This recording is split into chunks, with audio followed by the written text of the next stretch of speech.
I've been using the artist way to bring creativity back into my life as I navigate this new season of motherhood. I have a 9-month-old baby girl named Vera, and she is the light of my life. And as you can imagine, uh, life is very different. But lately, I've been feeling this calling towards creativity to just immerse myself in art and just make things, get my hands messy and get into it. But I just didn't know where to start, and so I thought I would give the artist way a go. The biggest thing I've learned in the last 3 weeks is self trust for sure. Before I started on the artist's way, I feel like I had a million excuses, rightfully so, of, I'm too tired, I don't have time, just general guilt as well. Should I really be drawing a picture when I could be doing housework? Just general mum guilt. If you don't know what the artist's way is, it's essentially a 12-week program that helps you connect or reconnect to your creativity. And I won't go into too much detail just because there's so much information out there already. The two pillars of the artist's way are morning pages and artist dates. So, morning pages are created to get as much out of you as possible, and you journal every single day in a stream of consciousness style where you just write unfiltered thoughts without worrying about what you're saying, if it makes sense, grammar, punctuation, doesn't matter. Just write whatever comes to your mind and get it all out. Artist dates are when you set time aside for yourself once a week to do something that brings you joy or something that your inner child really wants.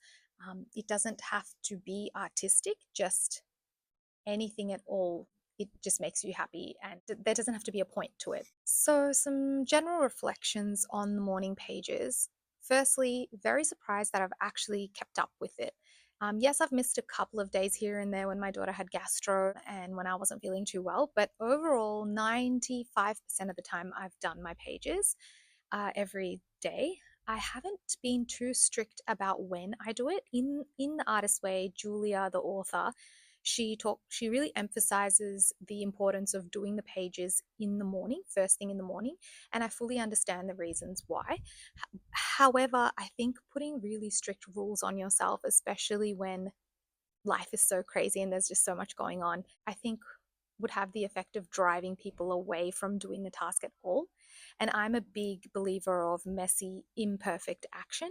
So I would rather get the pages done at some point during the day than not do them at all because I didn't get time in the morning. Around the start of week two, sorry, end of week two, start of week three, I started to notice that my hand sort of had a mind of its own, that I would find myself not knowing what I would write, what I was going to write, and yet words would just flow out of me. I was in some kind of flow state. Maybe it was my subconscious mind talking. I'm not really sure, but if I relaxed into it and just let my hand move freely without overthinking it, I would find that I would have a really good journaling session and reach breakthroughs that I didn't think I would otherwise. If I stopped to think about it too much, I would lose it. I would lose that momentum that I had going. But yeah, I just want to put lots of emphasis on starting messy. If you're constantly trying to find the perfect time to do something, you could be waiting months or years to start. And I morning pages, artist way is no exception. You don't have to do morning pages in the morning. Just get it done at some point during the day, and that's good enough. Good enough is good enough.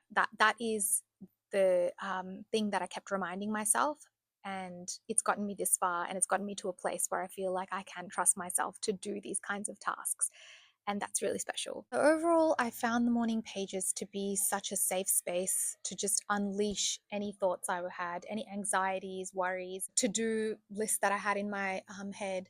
As a mum, your mental load is never ending. So it was just a great place where I found myself coming to rest and just sort of collapse into, especially if I was doing it at the end of the day. Next, I just want to chat about some creative blocks that I believe that I've had majority of my life and working through them on the pages and through the artist way. So the first one is I think I have this deeply internalized belief that I am a quitter. I've been told this by a lot of people in my life, and anytime I start something, I can see it in other people's eyes that they don't really take me seriously because they know that I'm gonna stop doing it. Throughout my life, I have had a lot of hobbies. Every everything you can think of, from flute to violin to resin art, jewelry making, sewing, crochet, knitting. But yes, I've tried a lot of things and I haven't continued them for too long. Like for example, flute I did for 3 years in high school, and then I stopped once I got to my senior years. And to this day, my family still reminds me of how I gave up the flute. Lately, I've just been journaling about how it's okay to stop doing something once you've gotten what you want or need out of it. That doesn't make you a quitter. Each hobby or creative hobby has its own season, and it's okay to honor that and let it go once you're done with it. And I think the pressure of, oh shit, I shouldn't quit, I have to keep going no matter what, is something that actually makes you quit to begin with. At least for me, puts a lot of pressure on me from the get go. And then I end up not enjoying it and not wanting to do it much faster. So, an affirmation that I've got just to remind myself that it's okay to let go of that hobby once I feel like I'm done with it, is I honor my creativity by allowing myself to start, evolve, and let go without judgment. I also have this insanely stress evoking belief that whatever hobby I do, I need to get really big at it. I need to make lots of money and I need to be known for it. And I just have to be like an expert in the field. And obviously, that's such a toxic way to start any kind of hobby because it puts a tremendous amount of pressure on me. And um, it doesn't even give me the space to be a beginner, make mistakes, and learn and grow. Like it's literally impossible for anyone to be amazing at something from the very beginning. So, because of the belief that I automatically have to be incredible at whatever I set my eyes on, makes me not want to start at all. I keep procrastinating and procrastinating, so I never have to do the thing, and that is obviously a huge block. To this day, I still have that belief. I can remember being in primary school and thinking that way. I'm not really sure where it comes from, but it's got to go. An affirmation that I've got for that written down is my creativity is for me and is meaningful regardless of recognition or outcome. So, yeah, just a reminder that I don't need any external rewards for doing that creative thing, and it's such a deeply personal experience creating art. And another really common creative block or negative self-talk that I've got is just that I'm not good enough.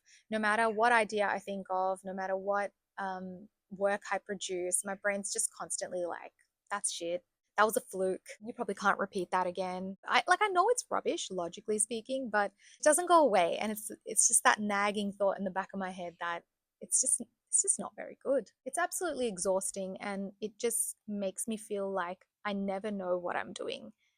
I'm always wasting my time or feeling really lost.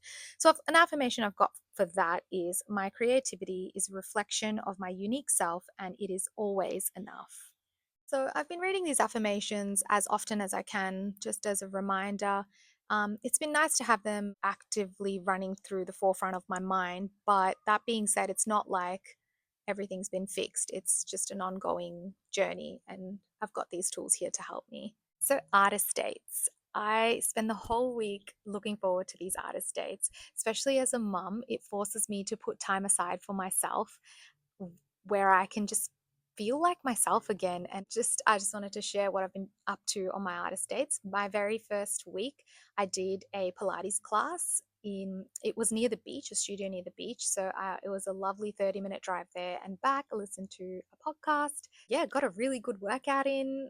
Just, it was a lovely sunny day. I would recommend, if you do book things like this, book it a little bit further away than you normally would, just so you get that time to yourself to drive there and back or catch the train or whatever, because that's part of the experience as well. And then week 2, I did a International Women's Day special workshop where I did yin yoga, breath work, and a women's circle. This was really cool. It was really unique. I did it at Breath House in Melbourne. If you are from Melbourne, maybe you've heard of it.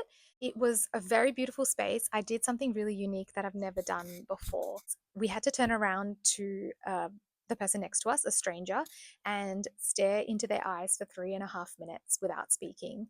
And it was the most nerve-wracking, awkward, but also eye-opening, very cool experience. Definitely fully out of my comfort zone. It's been a long time since I've done anything that out of my comfort zone. But yeah, started off very giggly and awkward. Both of us did. But we settled into it, and it was really quite lovely. Like I kept looking at her, imagining her as a child, imagining her as a teenager, all the different experiences she must have gone through to be sitting here in front of me today. And then by the end of it, we gave each other a hug, and honestly, yeah, it was such a beautiful experience. And on the final week, I drove myself to an art store, and there was a cute little dog at the art store. It was located in this sort of bushy, hilly, mountainous area. Is mountainous a word? It was just very pretty. Yeah, there was a little dog in the store, a 16-year-old dog. But oh my god, she was such a sweetheart. She followed me around the whole store. This is obviously the highlight of this art estate.